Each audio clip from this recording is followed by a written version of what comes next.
Hi, my name is Linda Ruffenach, and I'm on a mission to help others achieve their version of total world domination. And in order to make that happen, you have to understand what that is for you individually and what it means to the world that you live in. My job is I work with owners to maximize the value of their business and discover how to convert that value into personal wealth. And I'm really excited to welcome you to Wealth Empowerment State of Mind. It's a place where we share the stories of successful business owners and industry leading experts to help inspire you on your pursuit towards wealth empowerment. So I'm so excited to have with me Joya Das. Joya and I were connected because of a common passion we both have and a common love in whiskey. She actually has a company called Lady Drinks, and it's a women's leadership development platform. Joya was one of the first South Asian females to be seen on mainstream television in the US. And she's been an anchor for major networks for the last 15 years, delivering live reports from the floor of the New York Stock Exchange for Bloomberg, CNN, ABC, CBS, and NY1 News. She's taken that dynamic from behind the TV camera and brought it to a live audience. And I've been very fortunate to experience firsthand the groups that she's put together on Lady Drinks. It's based in New York City, and it has over 1,800 members. And let me tell you, these are some of the most badass women I've ever met. And she's done a fantastic job assembling just some amazing people as part of her group. So I'm really excited to have you here today, Joya. So welcome. Linda, thank you for having me. I was thinking about the woman who is a corrections officer at Rikers who joined us last Tuesday. It doesn't get any more badass than that. You're absolutely right. And it's so funny that, there's badass women everywhere. And, I'm a believer in fate and people meant to cross paths. And after you and I have gotten to know each other a little bit, I feel like fate really played in our hands and brought us together to connect, and because of that similar passion. So I'm just going to go right into it, which is, kind of give us a little background on yourself, a little more than what I shared, but a little bit about you and kind of how you've gotten to where you are today. I've known since I was 4 years old that I wanted to be a television anchor. Every night at 6:30, my dad and I would sit down and watch Tom Brokaw deliver the nightly news.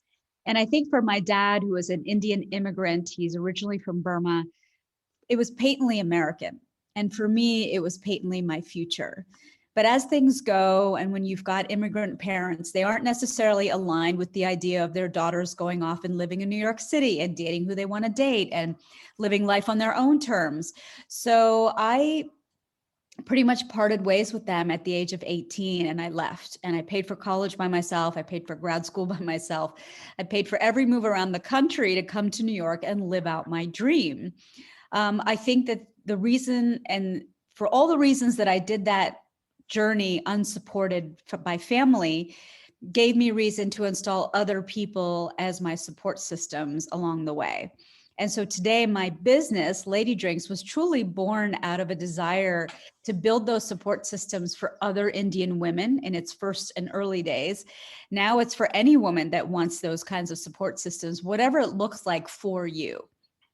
And so that's my mission statement today as I run my business full time. I've left television behind. But when people say to me, oh, don't you miss journalism? I don't miss journalism. I'm still doing it. I'm still interviewing leaders in business in front of this community that I've created, which is my perfect day.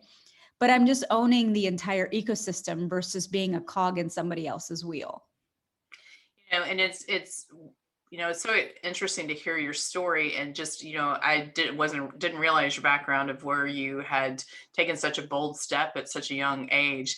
I mean, sounds like you were a badass from the very beginning, which I absolutely love. Tell me, how was that? I mean, that had to have been very scary for you at 18, kind of taking this big leap of faith. What kind of helped you get through that and kind of keep going through to get to the other side? I'll say two things to that. One is that I'm somebody who has always had vision from a very young age. Like, I have a very strong vision of where I'm going and what I want to do. The second piece that kind of ran in parallel with that vision is that I was a product of a home of domestic violence. So I also knew I was a very precocious kid. I knew that something was wrong in my house. I didn't really know what, but I knew that if I wanted any semblance of normal had to be outside that home. And I needed to get out in order to achieve that. So I had this dream that was the carrot at the end of the stick that I led with, but I also knew that I needed to keep moving forward and not backwards because I wanted better for me, and better for me had to be outside that home. Wow. I can imagine the influence that's had on your whole entire life and the way that you make decisions. Um, one of the things that we talk about here is kind of how we view wealth and success. Based upon just kind of who you are, how do you define wealth and success? I think it's important to tell you that a lot of that dysfunction that comes with being a product of a home of domestic violence is wrapped up in so many other dynamics. My parents, again, were immigrants. They were very much about keeping up with the Joneses. There was never a rainy day fund. Money came in, money went out, and they were just generally very financially irresponsible.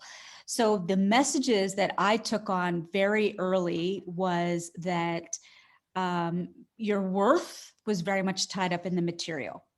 And when I left and I was on my own, like none of that was going to work because I needed to survive. I needed to get through college. I needed to eat. I needed to put a roof over my head. So it was very much about survival. I would say up until my 40s, I was so married to this idea, this story that I told myself that I was fantastic at surviving, but I was not good at thriving, has dogged me for many, many years. And my bank account was a reflection of that.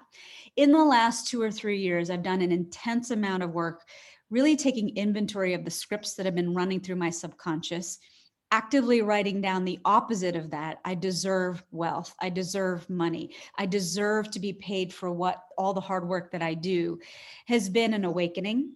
And for me now, when I think about wealth for the first time at the age of 48, it's having that rainy day fund, it's having investments, it's having retirement, and most of all, it's having peace of mind. I don't have to worry about where that next dollar is going to come for me to be able to pay rent. I have peace of mind, and for me, that is wealth. I love hearing that part of your story and that transition of really realizing that you had to change and do something. I find it interesting around that same time frame, you chose to go and start your own business. Tell me what kind of led to that because, being a career in journalism and working for major television networks, I imagine was fairly lucrative. And, what led you to kind of take that leap into entrepreneurship?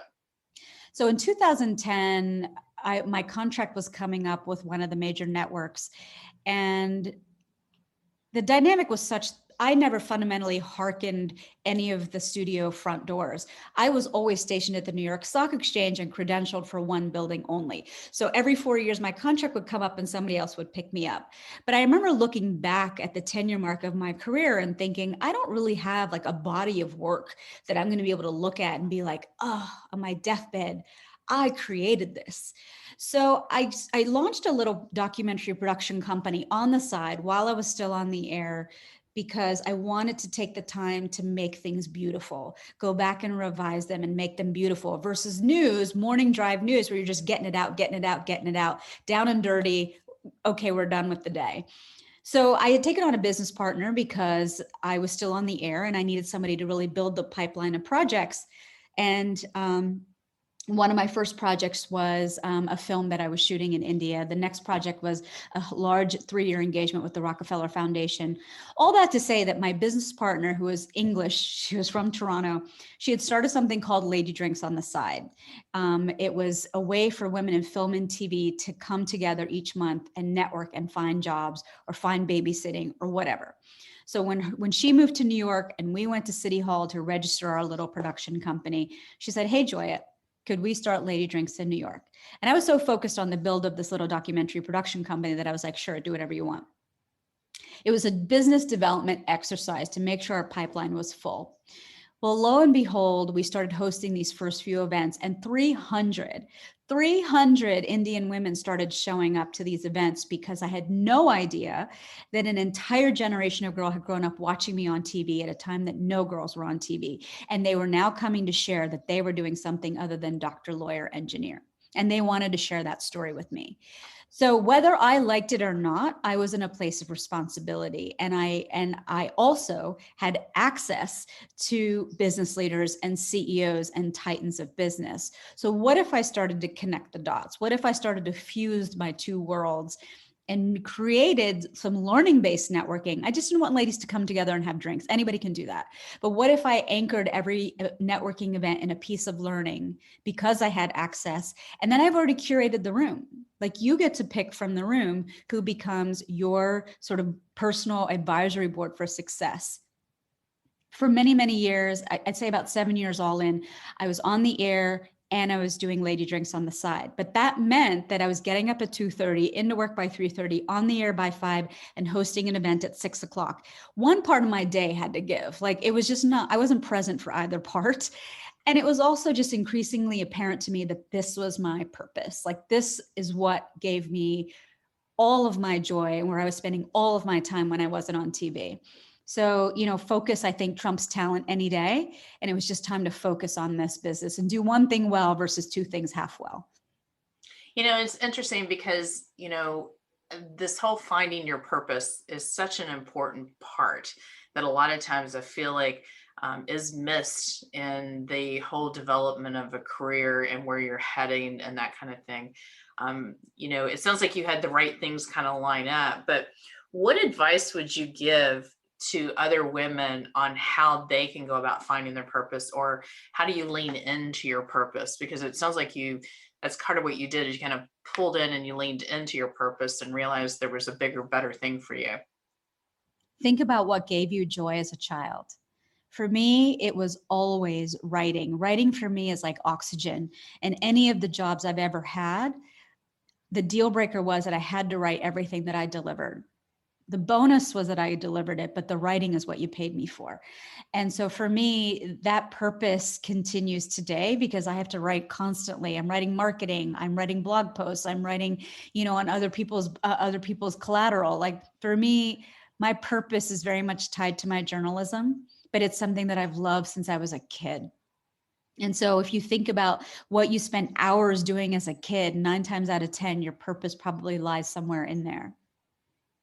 So, it's interesting, I know my life as a, Caucasian female and the challenges I run into, but you brought together a whole group of Asian females. What are some of the challenges that as a group that you run into, and what kinds of things can others learn from that experience? Speaking up on their own behalf. Speaking up on their own behalf, the confidence and the agency that I belong here. We're a culture of women that were raised to be seen and not heard, to express an opinion, to have a voice, to differ from whatever the opinion is in the room is to be rude, to be disrespectful. It's not deferential. So now we're trying to turn around the equivalent of the Titanic, because all of a sudden we're in leadership positions at major companies, and all of those years of conditioning are not serving us well. So I think that people really struggle with being able to raise their hand for help. People really struggle with being able to network. What am I even going to say when I walk into the room? Like, who's going to want to hear anything I have to say? I think these are the big things that I hear come up again and again.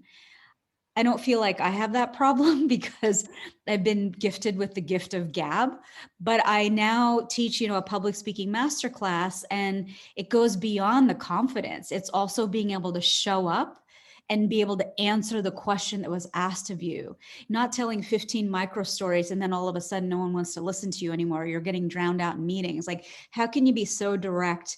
How can you be cogent and concise when you're answering a question and answering the question that was asked of you instead of going off on some other tangent? Wow, that's amazing. And, I've sat in on one of your programs, which is fantastic, by the way. I highly recommend what Joya does with Lady Drinks.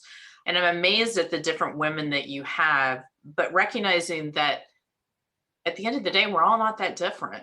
Mm-hmm. How's that journey been with you? Like, was it surprising to you? Was it something you expected?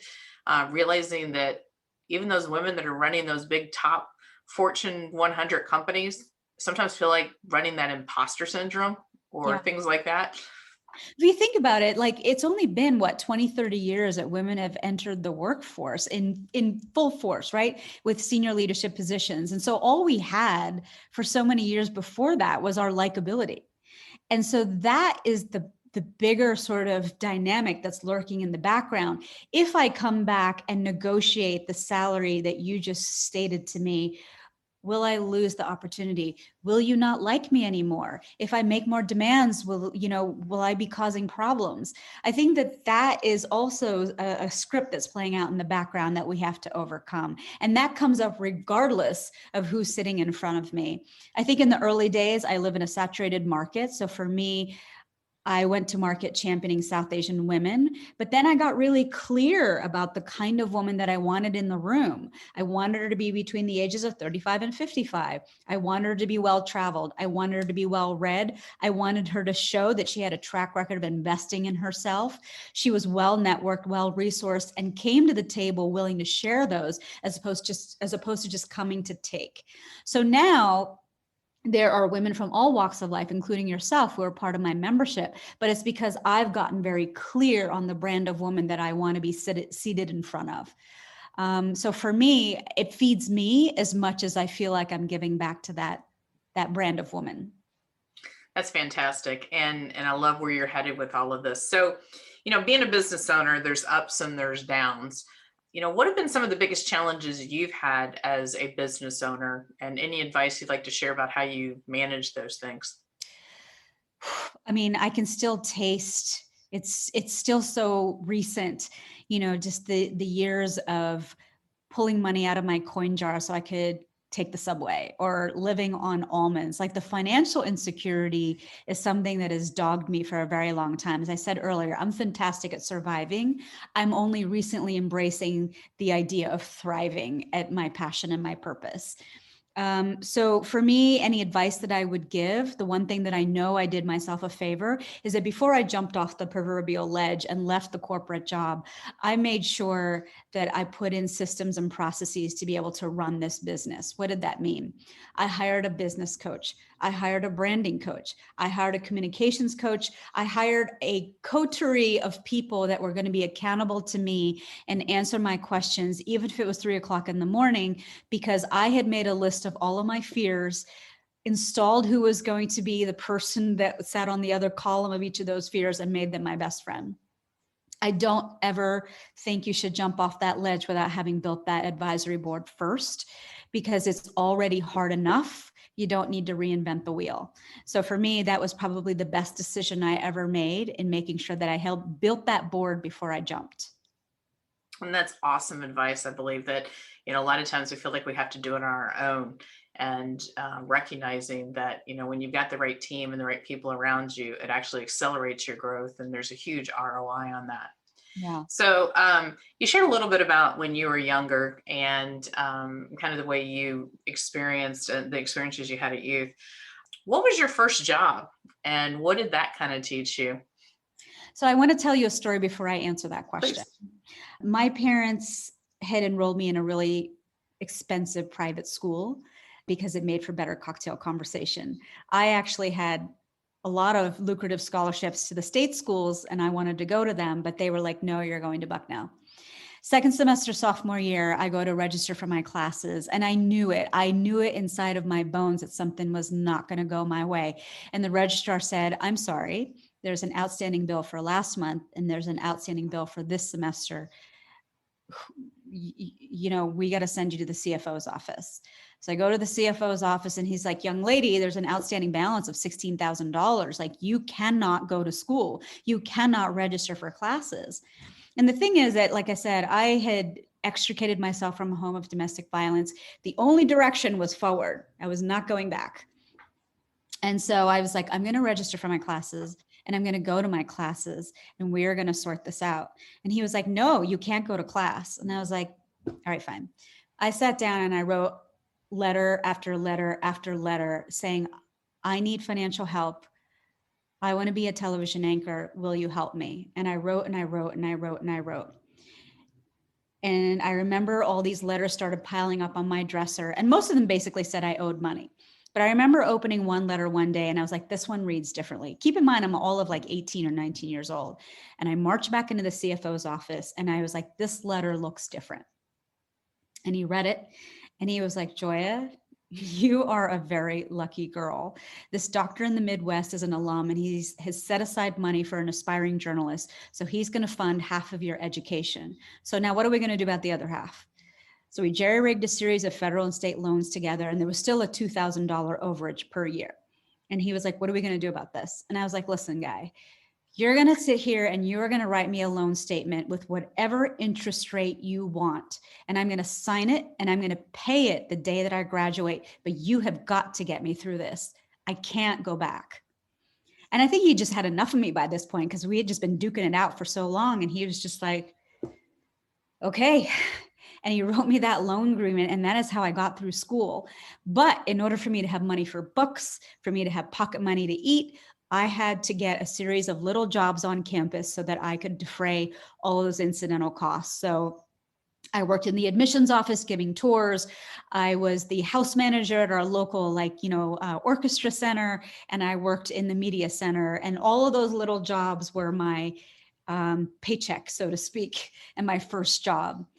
I don't mean to speak ill. I think that I look back on that and I think that that was a gift. It gave me stewardship over my finances. It gave me freedom to make my own choices. And so I know that life was happening for me at that moment and not to me. I have to tell you, as you're sharing that stories, I literally got chills from the way that your path and your journey went, and the tenaciousness by which you kept pushing through at 18 is just so incredibly amazing. And not that I didn't admire you already before I got on this phone call, but I'm like, wow. Once again, I go back to you really are a pretty big badass, a good badass. And so I'm excited that to kind of continue getting to know you. I'm going to switch gears a little bit. We're going to talk about something fun, which is we both have this common love for whiskey. And, tell us a little bit about your journey with whiskey and kind of how you ended up becoming a big whiskey fan, which, isn't always the thing for women, or at least it wasn't a few years ago. I started on the stock exchange floor in 1999. Very few women. Maria Bartiromo, I think, was the first to really start broadcasting from there. So here we are, I'm at Bloomberg, and guess who surrounds me all day long? It's all men, all male traders. And I just felt like if all I could talk about was work, I was a one-note wonder. So I remember taking myself to like a Glenlivet tasting, and this guy in a kilt and a board was explaining like the 5 regions of Scotland and how the terroir and the water affects the taste of Scotch.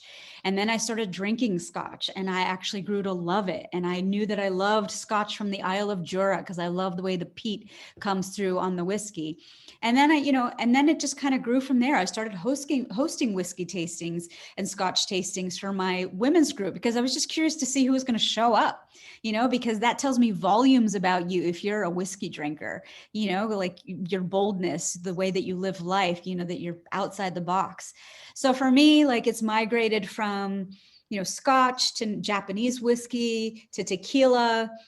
And now I'm going through a big bourbon phase, and I'm going to see you in a couple of months here because we're going to do the bourbon trail. But for me, whiskey was just a means to connect.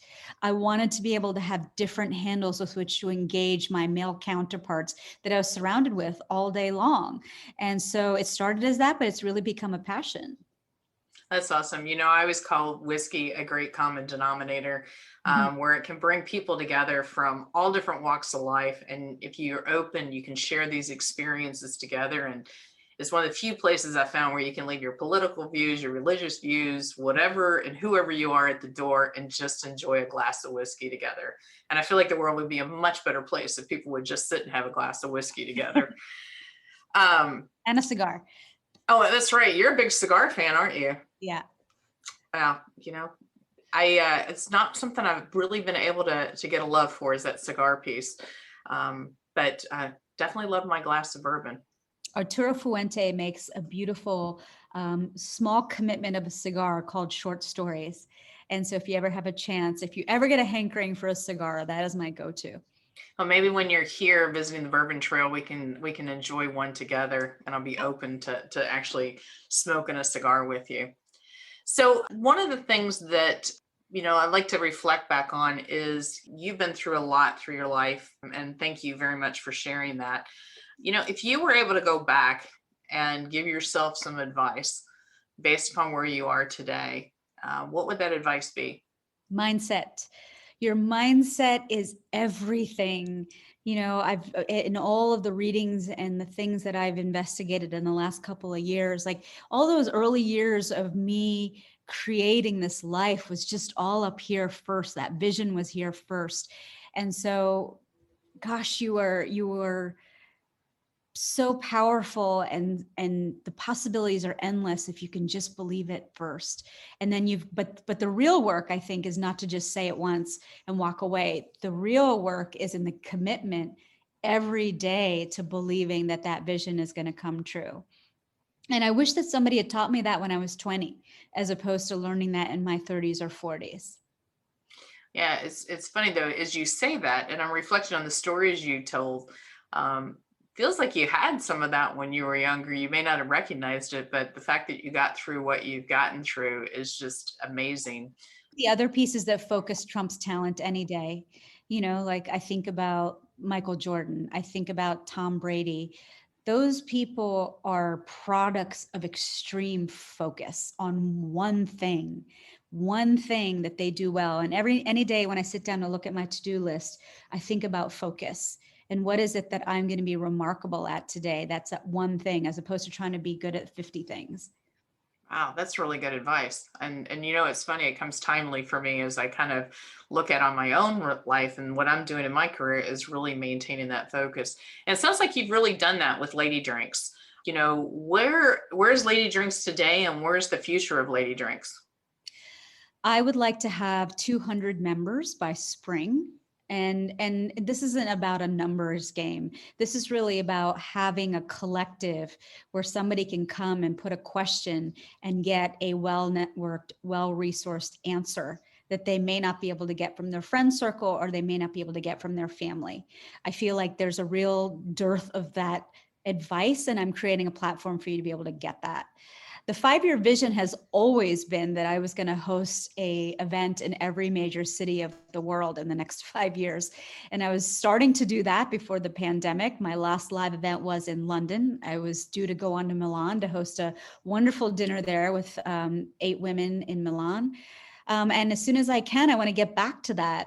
I've continued to host dinners in as many cities as I can. I'm going to see you in Louisville in April, but I'm pushing. I'm still doing it. I want to be able to have this network not just breathe and exist in the New York metro area. I want it to be all over the country, all over the world. Wow. And so, ladies, listen up and pay attention. And, Lady Drinks may be coming to your area very soon. So, Joya, how do people find out about Lady Drinks and what you do, and how do they get in touch? You can always go to my website, which is Joyadas, Joyadass. And you can always find me on social. That very same name, Joyadas, exists as my handle on Instagram, on Facebook, on Twitter. I'm always on social. You can always get a hold of me there. Well, it's always a delight to spend time with you. I really do enjoy it. And once again, I look forward to being able to share a whiskey with you very soon. For those of you that want to find out how to begin your journey towards wealth empowerment, join our Facebook group, Wealth Empowerment State of Mind, or follow us on Instagram at We State of Mind. And if you'd like to schedule some time with me just to kind of catch up and learn a little bit about your business, I can be reached at linda@execuity.com. That's EXECUITY.com. Or you can visit our website, execuity.com, for more information. Once again, I'm Linda Ruffenach, and I appreciate you joining me on the journey towards a wealth empowerment state of mind.